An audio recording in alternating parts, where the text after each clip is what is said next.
Hello friends, എല്ലാവർക്കും Mallus cooking ഹട്ടിന്റെ പുതിയൊരു വീഡിയോയിലേക്ക് സ്വാഗതം.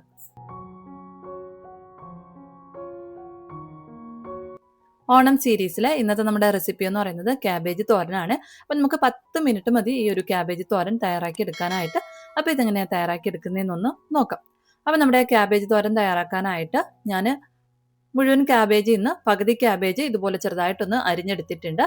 അത് നമുക്കൊരു ബൗളിലേക്കൊന്ന് ഇട്ട് കൊടുക്കാം. ഇനി നമുക്കിതിൻ്റെ കൂടെ വേണ്ടത് കുറച്ച് തേങ്ങയും പച്ചമുളകും സവാളയും ആണ്. അപ്പം ഞാനിവിടെ 1 കപ്പ് അളവിൽ ചിരകിയ തേങ്ങയാണ് എടുത്തിട്ടുള്ളത്. ഇതിൻ്റെ കൂടെ തന്നെ ചെറിയൊരു സവാള ചെറുതായിട്ടൊന്ന് അരിഞ്ഞെടുത്തിട്ടുണ്ട്. അതുപോലെ തന്നെ 2 പച്ചമുളകും നീളത്തിനൊന്ന് അരിഞ്ഞെടുത്തിട്ടുണ്ട്. നമ്മുടെ കയ്യിൽ ചെറിയ ഉള്ളി ഉണ്ടെന്നുണ്ടെങ്കിൽ അത് ചേർത്ത് കൊടുക്കുന്നതായിരിക്കും നല്ലത്. ഇനി നമുക്ക് ഈ തേങ്ങയും ഉള്ളിയും പച്ചമുളകും കൂടെ ഈ ക്യാബേജിൻ്റെ കൂടെ ഒന്ന് ചേർത്ത് കൊടുക്കാം. ഇനി നമുക്കിതിലേക്ക് ചേർത്ത് കൊടുക്കേണ്ടത് ഉപ്പാണ്. അപ്പോൾ ആവശ്യത്തിനുള്ള ഉപ്പ്, നമ്മുടെ തോരന് ആവശ്യത്തിനുള്ള ഉപ്പ് ഈ ഒരു സമയം നമുക്ക് ഇതിലേക്ക് ചേർത്ത് കൊടുക്കാം. ഇതിൻ്റെ കൂടെ തന്നെ 1/2 ടീസ്പൂൺ അളവിൽ മഞ്ഞൾപ്പൊടിയും കൂടെ ഒന്ന് ചേർത്ത് കൊടുക്കാം. അതിനുശേഷം നമുക്ക് കൈ വെച്ചിട്ട് നന്നായിട്ടൊന്ന് തിരുമ്മിയെടുക്കാം.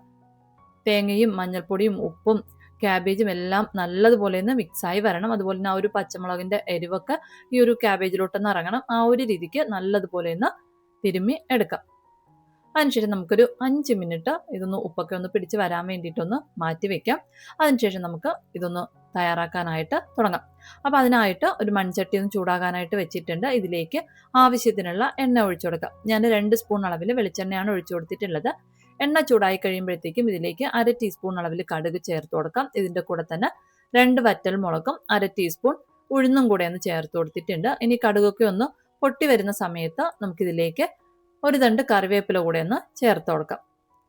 കറിവേപ്പിലയും കൂടെ ഒന്ന് ചേർത്ത് ഒന്ന് മിക്സ് ചെയ്ത് കൊടുത്തതിന് ശേഷം പിന്നെ നമുക്കിതിലേക്ക് ചേർത്ത് കൊടുക്കേണ്ടത് നമ്മൾ മിക്സ് ചെയ്ത് വെച്ചിട്ടുള്ള ക്യാബേജാണ്. ക്യാബേജ് നമുക്ക് ഇതിലേക്ക് ചേർത്ത് കൊടുക്കാം. അതിനുശേഷം നമുക്ക് ചെറുതായിട്ടൊന്ന് വഴറ്റി കൊടുക്കാം. ചെറുതായിട്ടൊന്ന് വഴറ്റിയതിന് ശേഷം നമുക്ക് ലോ ഫ്ലെയിമിൽ വെച്ചിട്ട് ഒരു 5 മിനിറ്റ് അടച്ചു വെച്ചിട്ടൊന്ന് വേവിച്ച് എടുക്കാം. ക്യാബേജിൽ നിന്നുള്ള വെള്ളമൊക്കെ ഊറിയിറങ്ങി നമ്മുടെ ക്യാബേജ് കുറച്ചൊന്ന് വെന്ത് വരും. ഇപ്പം ഞാൻ ഒരു 5 മിനിറ്റോളം ഒന്ന് അടച്ചു വെച്ചിട്ട് വേവിച്ചെടുത്തിട്ടുണ്ട്. നമ്മുടെ ക്യാബേജൊക്കെ ഏകദേശം ഒന്ന് വെന്ത് വന്നിട്ടുണ്ട്. ഇനി നമുക്ക് ഒരിക്കൽ കൂടെ നന്നായിട്ടൊന്ന് ഇളക്കി കൊടുക്കാം.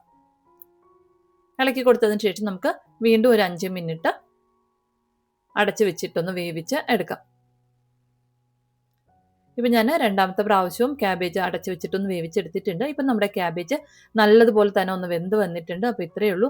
നല്ല അടിപൊളിയായിട്ടുള്ള ക്യാബേജ് തോരൻ റെഡി ആയിട്ടുണ്ട്. അപ്പോൾ എന്തായാലും തയ്യാറാക്കി നോക്കുക. വീഡിയോ ഇഷ്ടപ്പെടുകയാണെന്നുണ്ടെങ്കിൽ ലൈക്ക് ചെയ്യാനും ചാനലൊന്ന് സബ്സ്ക്രൈബ് ചെയ്ത് സപ്പോർട്ട് ചെയ്യാനും മറക്കല്ലേ. അപ്പോൾ പുതിയൊരു വീഡിയോയിലൂടെ നമുക്ക് വീണ്ടും കാണാം. അതുവരെ താങ്ക് യു, ബൈ.